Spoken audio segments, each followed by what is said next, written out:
때 우리 참석하신 분 중에 우리 정우령 집사님, 김희숙 권사님 오셨네요. 한 1년 만에 다시 오신 것 같습니다. 이제 완전히 뭐 철수하셨다는 반가운 얘기를 들었는데 맞습니까?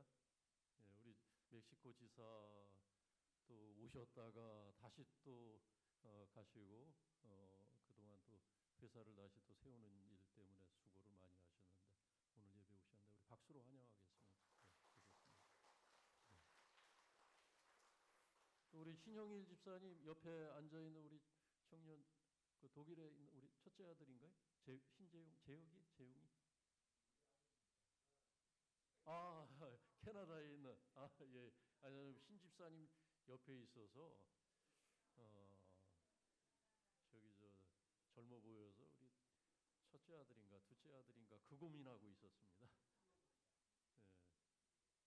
어쨌든 뭐 이창희 집사님 다 혈육입니다. 예. 예. 환영합니다. 우리 박수로 환영하겠습니다. 예. 우리가 후회 없이 살면 얼마나 좋겠습니까? 오늘 찬양에서 저는 무엇보다 마음에 와닿는 것은 딱 한마디였어요. 후회가 없습니다. 내 인생 살아온 것 후회가 없습니다. 우리가 마지막에 그렇게 고백할 수 있는 분들이 과연 몇 분이나 될까? 아무 후회가 없습니다. 그런 고백을 여러분 마지막 하나님께서 부르실 때 그런 고백을 자녀들에게 할 수 있다면 뭐 10마디 100마디 유언 같은 거 안 해도 훌륭한 그런 유언이 되지 않을까 싶습니다. 나는 후회가 없다. 그런 인생을 우리가 살아야 될 터인데 참 고민이 많습니다. 그게 쉽지가 않거든요. 많은 분들이 후회와 미련 속에서 살아가거든요. 근데 오늘 찬양이 내 인생 살아오면서 내가 가장 잘한 것 오늘 가사가 너무 좋아요. 저는 처음 듣는 곡 같은데 가사가 너무 좋습니다. 내 인생 살아오면서 가장 잘한 것 무엇이라고 그랬냐면 찬양 속에서 뭐 강남에 아파트 산 거라고요? 분당에 아파트 산 거라고요? 그게 아니라 예수님 섬긴 것, 예수님 섬긴 것이 가장 잘한 것이라는 거예요. 그래서 지금까지 걸어온 모든 시간이 은혜였다고 고백하는 것, 그것이 나의 간증이다. 그런 찬양인데 오늘 우리가 읽은 이 성경의 메시지하고도 같은 거예요, 사실은. 여러분 지난주에 우리가 47장을 읽었는데 야곱이 그런 말을 하지 않습니까? 자기의 인생을 돌아보면서 어떤 얘기를 하냐면 아주 정말 안타까운 얘기를 했어요. 내가 험악한 세월을 살았습니다. 그런 얘기를 합니다. 내가 험악한 세월을 살았습니다.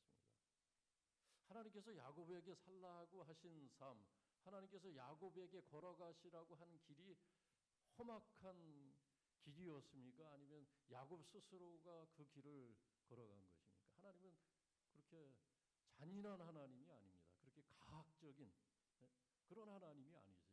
하나님이 야곱에게 예비하신 길은 분명하게 복된 길이었어요. 하나님께서 야곱에게 하신 말씀들 한번 하나하나 짚어보세요. 다 좋은 말씀이었습니다. 다 축복이고 다 평안이었습니다. 오늘 제가 여러분들 우리가 함께 참회 기도를 드리고 나서 제가 읽어드린 말씀이 그 에레미야서 29장의 말씀이거든요. 저는 개인적으로 너무나 좋아하는 말씀인데 그 말씀을 읽을 때마다 늘 위로가 돼요. 제 자신이 피곤한 시간을 보내고 있을 때 그 말씀 생각하면은 그냥 새 힘이 나고 다시 마음이 정리가 됩니다. 오늘 그 말씀이 뭐냐면은 너희를 향한 나의 생각을 내가 아나니 재앙이 아니라는 거예요. 너희를 향한 나의 생각이 재앙이 아니요 뭐라 그랬습니까? 평안이요 장래와 희망을 주는 것이다. 근데 우리가 평안을 잃고 스스로 일을 만들어가면서 살거든요. 어려운 일을 만들어가면서 살아요. 내 스스로가. 그리고 지나고 나서는 험악한 세월을 살았다고 얘기하는 것이 얼마나 안타까운 일입니까? 근데 오늘 찬양 보니까 내 인생 내가 한 일 가운데서 가장 잘한 일이 예수 믿은 것인데 그래서 내 모든 시간을 돌아보니까 은혜 아니었던 때가 없었다는 거예요. 하나님의 은혜로 가득 채워졌다는 거예요. 후회가 없다. 나는 미련이 없다. 그런 이제 고백, 우리가 그런 인생 함께 사는 것, 우리를 향하신 하나님의 뜻인 줄로 믿습니다. 그리스의 작가 니코스 카찬차키스라는 사람이 쓴 히라빈 조르바라는 책, 여러분 아마 우리 요즘 청년들은 모르지만 우리 장로님들과 집사님, 권사님들은 아마 아실 겁니다. 우리 학창 시절에 한 번쯤은 손에 잡았던 책 아닙니까? 근데 너무 일찍, 저도 그 책을 처음 고등학교 때 읽었던 것 같은데 그때 읽어서는 그 이해가 잘 안 되는. 근데 지금 읽으면 이제 이해가 돼요. 그 책이. 영화도 나왔는데 영화도 이제 그 뭐 100대 명작, 우리가 꼭 봐야 될 뭐 영화 그런 거 선정하지 않습니까? 근데 우리가 꼭 봐야 될 100대 명작 가운데 하나가 항상 끼는 게 히라빈 조르바라는 영화거든요. 그 책은 또 꼭 읽어야 된, 인생에서 꼭 읽어야 된 뭐 100대 베스트셀러 하면 거기 꼭 끼는 책이 히라빈 조르바인데, 제가 그 책을 너무 일찍 읽어서 이해는 못하지만은 어렸을 때 읽었을 때 그런 말들 한두 마디는 생각이 나요. 그 영화를 보았을 때 한두 마디 생각나는 것이 있습니다. 주인공 히라빈 조르바가 거기 나오는 그 작가, 나라고 하는 1인칭 작가에게 하는 던지는 말 가운데 그런 말이 있었어요. 당신은 좀 무식해질 필요가 있다. 그런 말을 했어요. 좀 무식해질 필요가 있다. 그래야 더 행복할 수가 있다.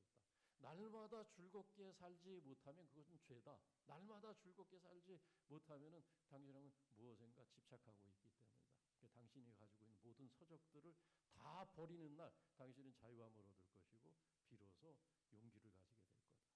이제 그런 얘기를 해요.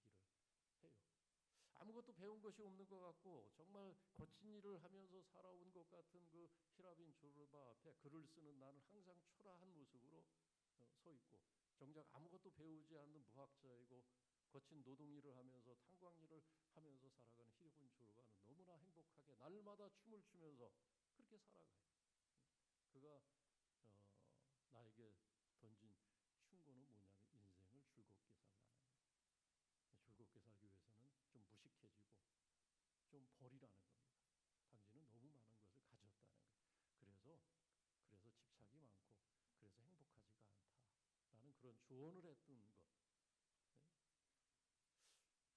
오래전에 그리스를 갔을 때 성지순례를 갔을 때 크레타 섬을 갈 계획을 했었지만은 근데 이제 일기가 안 좋아서 못 갔던 기억이 있는데 한 30여 년 전에 그 크레타 섬에는 그 히라빈 조르바의 작가 니코스 카찬차키스의 고향이 그곳이고 그곳에 그의 묘비가 있는데 그 묘비에 3마디가 쓰여져 있습니다. 첫째 한마디 뭐냐면 나는 아무것도 바라지 않는다. 나는 아무것도 바라지 않는다. 물론 한글로 쓰여 있질 않아요. 히라버로 쓰여져 있는데 제가 이 시간 그것을 인용하기에는 발음이 너무 어려워서 그런 말이 쓰여져 있어요. 나는 아무것도 바라지 않는다. 그리고 두 번째 마디는 뭐냐면 나는 두렵지 않다. 그리고 세 번째 마디는 뭐냐면 나는 자유하다라는 거예요. 나는 자유하다는 거예요. 그게 이제 그 소설 속에서 작가가 던지는 하고 싶은 말이에요. 우리는 너무 많은 것을 바라고 살고 있어요. 너무 욕심이 많다는 겁니다.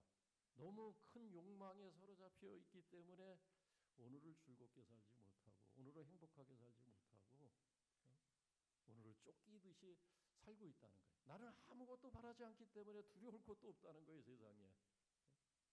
그래서 나는 자유하다. 그래서 주인공은 죽는 날까지 심지어는 죽음 앞에서도 두려워하지 않으면서 죽음 앞에서도 벌떡 일어나서 하늘을 보면서 창밖을 보면서 죽음을 맞이하는 그런 자유로운 영혼이었어요. 근데 오늘은 우리가 하나님 앞에서 예수를 믿으면서 구원받은 자의 삶을 살면서 얼마나 우리가 자유함을 얻고 얼마나 우리가 날마다 즐거워하면서, 여러분 성경에서 우리에게 구원받은 성도들에게 구원 이후의 삶을 살라고 하면서 무엇을 얘기합니까? 감사하면서 살라, 즐거워하면서 살라. 근데 야곱처럼 우리는 너무나 많은 미련을 남기면서 후회하면서 살고 있어요. 이렇게 살 걸 저렇게 살 걸. 그래서 다시 시간이 주어진다면, 다시 시간을 되돌릴 수 있다면 다른 삶을 살고 싶은, 다른 길을 걷고 싶은 야곱과 같은 그런 아쉬움을 남기는, 하루가 충만해야 되는데 하루가 늘 결핍 가운데서 쪼들리면서 쫓기면서 사는 것, 그것은 너무 많은 바램과 너무 많은 욕망 때문에, 너무 많은 소유욕 때문에. 야곱이 그렇지 않았습니까? 야곱이 얼마나 욕심이 많은 사람이에요. 그렇게 살지 않아도 되는데, 지난주에 말씀드린 거 있잖아요. 그냥 가만히만 있어도 돼요. 가만히만, 어떻게 보면 가만히만 있어도. 제가 제 얘기를 해서 좀 죄송한데, 제가 이제 군에서 가만히 이제 24년 군 생활하면서 제가 깨달은 것이 있었어요. 가만히 있으면 진급된다는 거. 가만히 있으면. 진급이 어려운 게 아니더라고요, 보니까. 가만히 있으니까 진급됐어요. 앞에서 막 열심을 내던 사람들, 막 경쟁하고 치열하게 앞으로 나서려고 하는 그런 동기들은 앞에서 총 맞아서 다 전사했어요. 나중에 살아있는 사람은 나 하나였어요, 저 하나. 그러니까 진급을 누군가는 시켜야 되는데 살아있는 사람이 하나니까. 저는 그냥 탁월해서 진급한 것이 아니고 남들보다 더 많은 업적과 실적을 내서 진급한 것이 아니라 살아남아서 견뎌내서 진급을 한 거예요. 그래서 후배들한테 어떻게 군에서 군 생활을 합니까? 어떻게 제때 진급을? 그냥 가만히 있으면 된다. 너무 나대지 말고, 너무 욕심내지 말고, 동기들하고 경쟁하려고 하지 말고, 싸우려고 하지 말고, 앞서지려고 하지 말고. 신기하게도 능력 있는 사람들이요, 실력 있는 사람들이 경쟁하고 앞서고 동기들하고 씨름하다가 다 전사했어요. 나중에 보니까 저 하나 남았어요. 누군가는 진급을 시켜야 되니 남아있는 사람이 좀 별로 뭐 이렇게 실력은 있어 보이지 않는데 어쨌든 자리는 채워야 되니까, 그러니까 그렇게 된 거예요. 이건 무슨 얘기냐면은, 야곱은 하나님께서 약속해 주신 것이 있지 않습니까? 내가 너와 함께 하겠다. 또 내가 너를 지키겠다. 내가 너를 다시 이곳에, 이 거룩한 땅에 다시 오게 하겠다. 내 허리에서 왕들이 나올 것이다.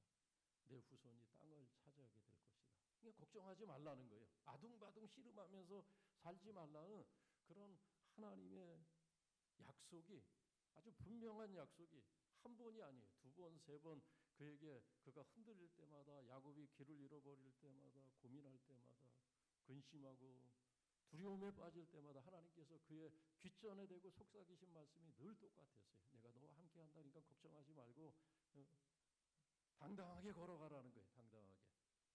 싸우지 말고 욕심내지 말고. 근데 야곱은 하나님의 말씀을 듣고 나서 며칠 지나면 또 잊어버리고 자기 본능을 따라서 자기 본성에 충실해서 자기 욕심대로 경쟁하면서 싸우면서 그렇게 살다 보니까 그게 뭐 하루하루가 편안하겠습니까? 만나는 사람마다 다 부딪히고 다 싸우고, 형제들과 싸우고 사촌들과 싸우고, 주변의 사람들을 다 힘들게 했던 사람이 야곱이었습니다. 나중에 자신도 알아요, 그걸. 그래서 험악한 세월을 내가 살았습니다 라고 고백을 했습니다.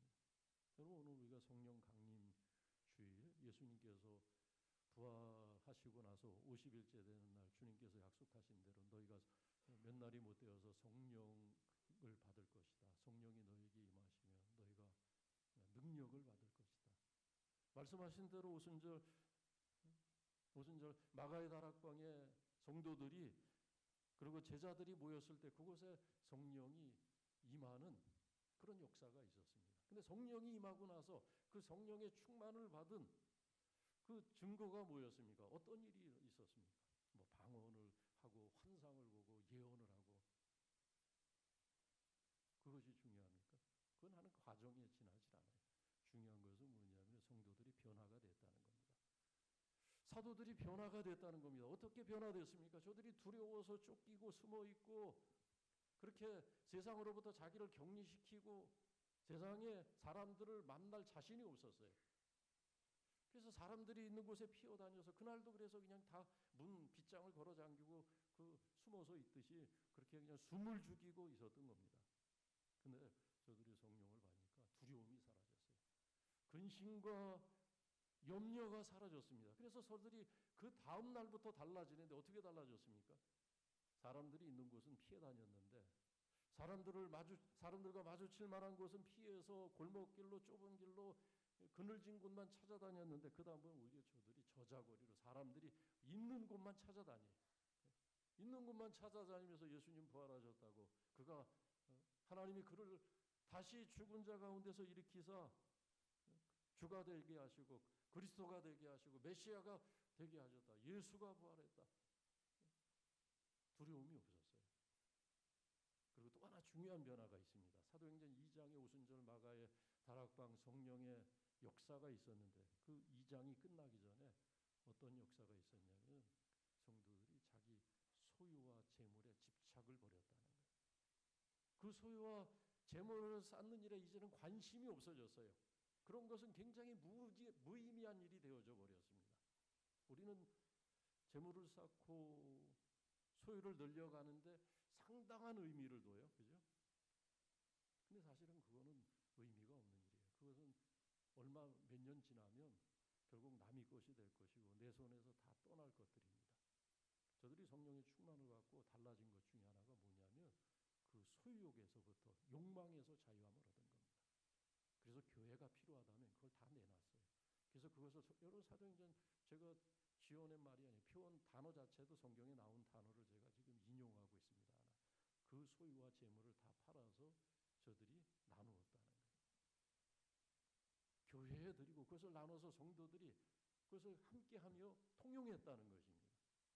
그러니까 이 세상에 뭔가 쌓아두고 내 소유를 늘려가고 하는 그 일반적인 인간의 본능적이고 인간적인 그 욕망으로부터 자유함을 얻었다는 겁니다. 이 세상에 아무것도 바라지 않았다는 거예요. 그냥 어떤 작가가 얘기한 것처럼 나는 이 세상에서는 바라는 것이 없어졌어요.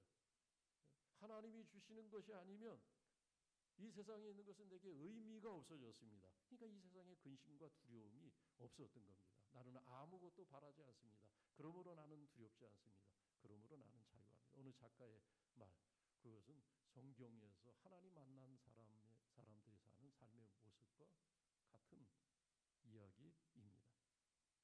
여러분 요셉이 애굽의 총리가 되어서 그가 요셉이 애굽의 총리로서 했던 업적 가운데 가장 중요한 업적이 무엇인지 오늘 말씀하고 있습니다. 그것이 뭐냐면 어떤 거였습니까?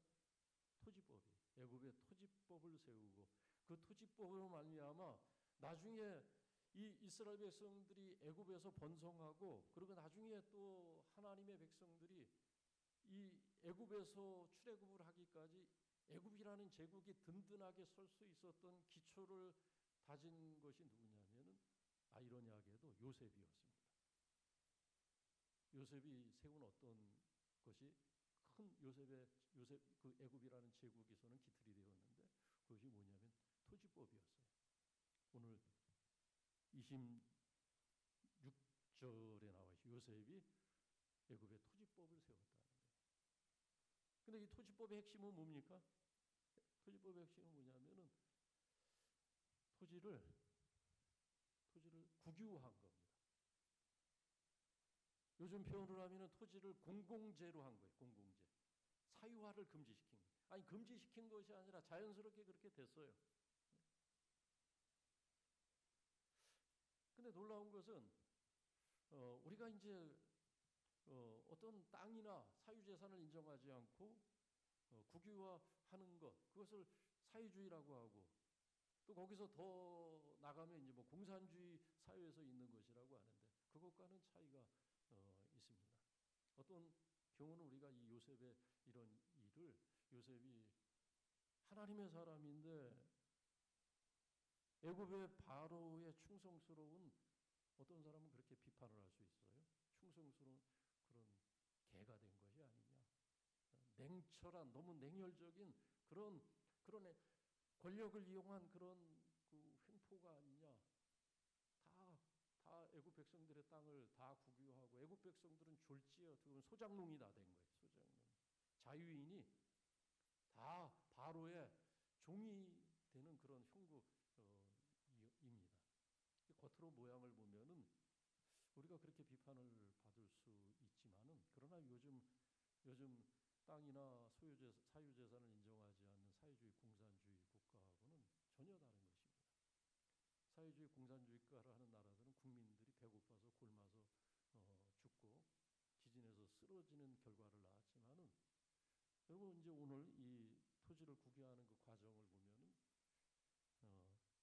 요셉이 일방적으로 자기에게 주어진 권력을 이용해서 강제로 토지를 국유화한 것이 아니라 애굽에 7년 대기근이 임했습니다. 애굽뿐만 아니라 그 지역의 모든 나라 가나안 땅까지도 전례 없는 그런 재앙 같은 그런 기근이 임했어요. 어디 쌀 한 톨 남아 있는 데가 없었습니다. 그래서 여기 오늘 본문에 나와 있지 않지만 아마 수많은 사람들이 주변 국가 여러 민족들이 기아 때문에 굶어 죽는 그런 비참한 상황이 계속되고 있는 그런 상황에서 하나님께서 요셉에게 대비하는 그런 지혜를 주셨어요. 그래서 풍년의 때 7년 동안 큰 풍년이 있을 때에 요셉은 앞으로 있을 그런 재앙의 때를 예비해서 7년 동안 애굽 전역에 큰 창고를 짓고 그 7년 대기근을 견딜 수 있는 그런 곡식을 충분히 비축해 놓은 일이 앞에 있지 않았습니까? 그런데 그 곡식을 이 기근의 때 먹을 것이 없어서 굶어 죽어가는 이때에 무상으로 준 것이 아니에요. 무산 파퓰리즘 정책으로 그냥 막 퍼준 것이 아닙니다. 그 기회에 그 기회를 갖고 그 쌀을 주고 먹을 곡식을 주는 대신에 토지를 산 겁니다. 그리고 그것은 토지를 일방적으로 산 것이 아니라 19절 말씀 보면 백성들의 청원이었어요. 지발이 백성들의 청원으로 지작됐다는 것. 그것이 다른 거예요. 공산주의는 혁명으로 하죠. 총과 칼로 지주들의 땅을 뺏어서 지주들을 피로 숙청하고 강제로 국가 권력을 이용해서 하는 그런 국유화 아닙니까? 여기서는 달라요, 상황이. 7년 대기근을 이겨내는 한 방편으로 그렇게 한 것입니다. 그 백성들이 자원을 했어요. 우리가 살 길은 이 길밖에 없다 라는 생각으로 우리를 사달라고, 우리의 땅을 사달라고 그렇게 요청을 간곡하게 한 겁니다. 저들이 엎드려서. 그래서 출발부터 다르고, 그리고 국유화한 그 의도가 24절에 뭐냐면 백성을 살리기 위해서 요셉은 그렇게 한 거예요. 백성을 살리기 위해서. 그래서 이 요셉의 관심이 뭐냐면은 바로의 소유를 늘려가는 것이 아니고 백성들의 가족과 그들의 어린 아이들의 생명을 살리는 것. 요셉의 관심은 거기 있습니다. 그래서 토지를 국유화하고 그들이 대신 먹을 양식을 주고, 그리고 땅에 심을 종자를 주었다는 것입니다. 그래서 백성들을 살릴 수 있는 방편으로 토지를 국유화했지만은 상납을 얼마만큼 받았냐면 24절 말씀 보니까 얼마를 받았습니까? 상납을. 그러니까 세금이죠. 이것은 국가에 바치는, 바로에게 바치는 세금을 얼마로 했어요? 5분의 1. 5분의 1이 여러분 이런 전제 국가에서 고대에 왕의 권력이 절대적이고 더군다나 토지가 다 국유화된 상황에서 국민들이 소장농이 되다시피 했는데 5분의 1, 그러니까 20%를 세금으로 받게 한 것이, 이것이 과연 몰인정한 그런 국민을 다 백성을 죽이는 악법입니까? 절대 그렇지 않아요. 만일 한 90%를 걷어갔다면, 아니 50%를 상납하도록 했다면은 요셉과 그리고 그 토지법은 악법이라고 할 수밖에 없을 겁니다. 근데 20%예요. 20%. 왜 20% 받았습니까? 백성을 살려야 되기 때문에, 그 어린아이들을 살려야 되기 때문에. 여러분 요즘 우리가 세금 내는 게 몇 퍼센트라고 생각했어요? 우리가 일을 하고 땀 흘려서 소득을 얻었을 때, 수입을 우리가 얻게 되었을 때 얼마 세금을 냈습니까? 소득세, 소비세, 유류세, 상속세, 또 무슨 거래세 이런 거 다 한번 따져보세요. 얼마 될 것 같아요? 소득에 따라 다르실 겁니다. 소득이 엄청 많으신 분들은 아마 제가 알기로는 30% 이상 낼 거예요. 또 상속을 엄청 많이 한 분들은 또 나라에서 한 절반은 걷어갈 겁니다.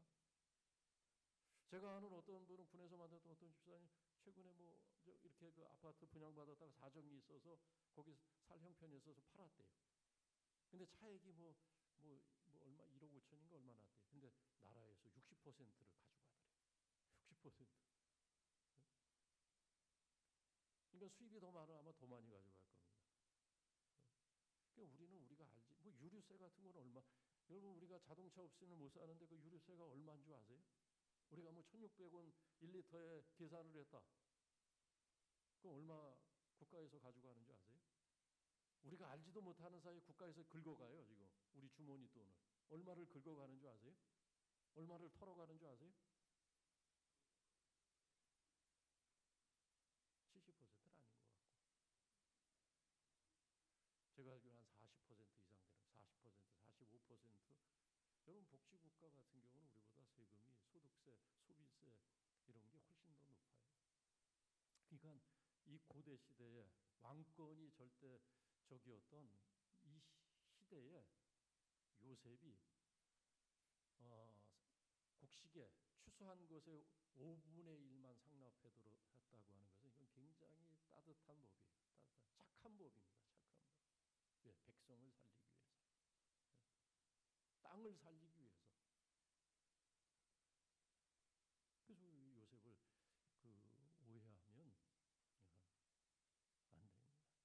오늘 우리는 이 말씀 앞에서 그래서 우리가 생각하기는 이 토지가 국유한 것 그것은 백성들의 청원이었고 그리고 토지를 국유한 그 목적이 백성들을 살리는 데 있었고 24절 말씀에 보면은 그리고 그 결과가 어땠습니까? 25절 말씀.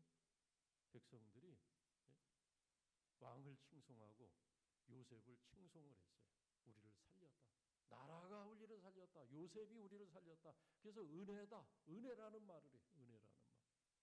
근데 요즘 잘못된 국유화, 잘못된 방법으로 국유화를 하고 무상으로 나눠주기를 좋아하는 정부들 다 망하고 있지 않습니까? 그래서 백성들이 다 죽게 됐어요. 공산주의 국가, 사회주의 국가는 다 죽게 되었습니다.